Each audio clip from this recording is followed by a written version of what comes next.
উপস্থিত হলেই কেনেকুৱা পৰিৱেশটো পালে? পৰিৱেশ অত্যন্ত সুন্দৰ পালো পৌৰ্ণিগুদামত আৰু অসম জাতীয়তাবাদী যুৱ ছাত্ৰ পৰিষদৰ তেওঁলোকৰ উদ্যোগত আজি যি ভাগ তেওঁলোকে অনুষ্ঠান পাতিছিলে তেওঁলোকক জয়তে মই মোৰ আন্তৰিক ধন্যবাদ জনাইছো আৰু যিসকল কৃতি ছাত্ৰ ছাত্ৰী তেওঁলোকক মই মোৰ আন্তৰিক অভিনন্দন জ্ঞাপন কৰিছো আৰু মোৰ বক্তৃতাত কোৱাৰ দৰে মই এটা কথাই তেওঁলোকক সদায় ক'ব বিচাৰো যে আজি আমি নতুন প্ৰজন্মৰ লগত যেতিয়া কথা পাতো এষাৰ কথা উপলব্ধি কৰোঁ যে তেওঁলোকৰ সদায় আমাৰ লক্ষ্যত এটা ভাল লক্ষ্য থকাটো ভাল, উচ্চ আকাংক্ষা থকাটো ভাল, কিন্তু তাৰ লগত আমি সেই উচ্চ আকাংক্ষাত উপনীত হ'বলৈ আমি প্ৰকৃততে আমি সিমানখিনি কষ্ট কৰিছো নে নাই বা তাৰ বাবে আমি সাজু হয়নে নাই সেইষাৰ কথা আমি ভালকে ভাবিব লাগিব আৰু কিবা কাৰণবশতঃ হয়তো আমি সাজু নহ'ব পাৰোঁ তেতিয়া আমাৰ সদায় জীৱনত এটা প্লেন বি চি মানে দ্বিতীয় এখন দৰ্জা, তৃতীয় এখন দৰ্জা, চতুৰ্থ এখন দৰ্জা থাকিব লাগে আৰু সেই দৰ্জাকেইখনো কিন্তু বেয়া দৰ্জা নহয়।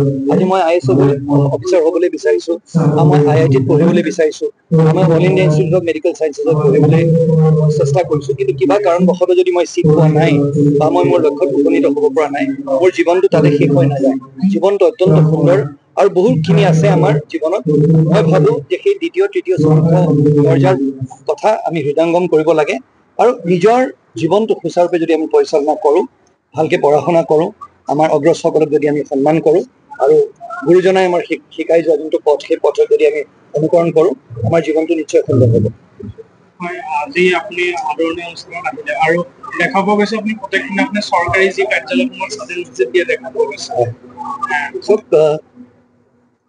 এটা কথা, আমাৰ চৰকাৰী প্ৰতিটো বিভাগ বা প্ৰতিজন অফিচাৰ বুলি মই নকওঁ, কিন্তু কৰ্মৰ প্ৰতি বা চৰকাৰী যোনটো আমাৰ দায়িত্ব সেই দায়িত্ববোধৰ যেন ক'ৰবাত অকণমান অৱসান ঘটিছে সেই তেনেধৰণৰ এটা মোৰ মনত এটা উপলব্ধি হয় আৰু বিশেষকৈ শিক্ষা আৰু স্বাস্থ্য বিভাগ, য'ত শিক্ষা বিভাগ যাৰ জৰিয়তে আমি নতুন প্ৰজন্ম গঢ়িছোঁ আৰু স্বাস্থ্য বিভাগ য'ত আমাৰ গোটেই সমগ্ৰ জিলাখন স্বাস্থ্যৰ যোনটো আমি সেৱা আগবঢ়াওঁ সেইটোৰ ওপৰত নিৰ্ভৰশীল, সেই তাত আমি কম্প্ৰমাইজ কৰিব নোৱাৰোঁ, কোনোপধ্যে কৰিব নোৱাৰোঁ।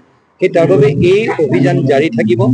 এতিয়া আমি আৰম্ভ কৰিছোঁ, ইয়াৰ পিছত আমাৰ মেজিষ্ট্ৰেটসকলেও চলিব আৰু মই সংবাদ মাধ্যমৰ জৰিয়তে নগাঁও জিলাবাসী ৰাইজক মই ক'ব বিচাৰোঁ যে তেওঁলোকৰ অঞ্চলত কোনোবা যদি স্বাস্থ্য কেন্দ্ৰ তেওঁলোকে খোলা ৰখা নাই, গৈ পেলাই যদি তাত ডাক্তৰ পোৱা নাই, তেতিয়াহ'লে আমাক জনাব লাগে। হয়তো হ'ব পাৰে মই ডাক্তৰসকলক দোষাৰোপ কৰিব নিবিচাৰোঁ, কিন্তু আমাৰ ৰাজ্য চৰকাৰে যোনটো প্ৰতিশ্ৰুতি দিছে ৰাইজক যে এইখিনি সময় এটা হস্পিটেল খোলা থাকিব লাগে, এই দৰৱ জাতিবোৰ পাব লাগে। আজি বহু প্ৰত্যাহ্বানৰ মাজত ডাক্তৰসকলে কাম কৰে মই মানিছোঁ, আমাৰ শিক্ষকসকলেও মই কাম কৰে মানিছোঁ, কিন্তু চৰকাৰী যি আমাৰ দায়িত্ব সেই দায়িত্ব আমি পালন কৰিব লাগিব আৰু বহুতে সেই দায়িত্ব কি সেইটো উপলব্ধি নকৰে বা নাজানে। সেইখিনি তেওঁলোকক যাতে তেওঁলোকে সেই দায়িত্বখিনি ভালকৈ জানে সেইখিনি জনোৱাই দিয়াটো আমাৰ এটা দায়িত্ব। সেইকাৰণে আমাক খবৰ দিব লাগে আৰু আমি উচিত ব্যৱস্থা নিশ্চয় ল'ম। ছাৰ, দেখিবলৈ পোৱা যায় যে অসম চৰকাৰৰ ফালৰ পৰা যিমানে কৰ্মচাৰীসকলক কঠোৰ কৰিবলৈ চেষ্টা নকৰক কৰ্মসংস্কৃতিৰ ক্ষেত্ৰত বা এতিয়াও আপুনি যি ধৰণে কঠোৰ হৈছে, তাৰ পাছতো কিন্তু একাংশ এনে কৰ্মচাৰী আছে কাম থাকি দি তেওঁলোকে বিভিন্ন তেওঁলোকৰ ব্যক্তিগত কামত ব্যস্ত থাকে। সেইটো চব জেগাতে আছে, সমগ্ৰ ভাৰতবৰ্ষতে চব জেগাতে আছে, কিন্তু তাত ধৰি লওক সেইটো দি মই উফাইদাং মাৰি একো কথা ক'ব নিবিচাৰোঁ। এতিয়া বহুতে ধৰি লওক এনেকে ক'ব যে মানে এনে ফটোকাৰে আজি ধৰি লওক আহিলে তাৰপিছত কি হ'ব।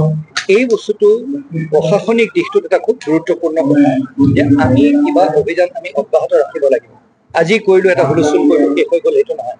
সেইকাৰণে আমাৰ এনেকুৱা এটা মেকানিজম এটা লাগিব, এনেকুৱা এটা লাগিব য'ত আমাক ৰাইজে খবৰ দিয়ে। আজিৰ দিনটোত নগাঁও জিলাত আমি এনেকুৱা এটা চিষ্টেম এটা এনেকুৱা এটা হেৰি আমি গঢ়িবলৈ চেষ্টা কৰিছোঁ, ব্যৱস্থা এটা যাৰ জৰিয়তে ৰাইজে যাতে আমাক খবৰ দিব পাৰে। কোনোবা এখন যদি স্বাস্থ্য কেন্দ্ৰ খোলা নাই, তাত যদি নিয়মিতভাৱে ডাক্তৰক নাপায়, কোনোবা এখন স্কুল যদি বা অংগনবাদী চেণ্টাৰ যদি নিয়মমতে খোলা নাই, এইবোৰৰ লগত এইবোৰ ডিপাৰ্টমেণ্টৰ লগত আমি খেলা কৰিব নোৱাৰোঁ, কোনো ডিপাৰ্টমেণ্টৰ লগতে নোৱাৰোঁ আৰু ক'ৰবাত আমি টানি পেলাই ধৰিব লাগিব।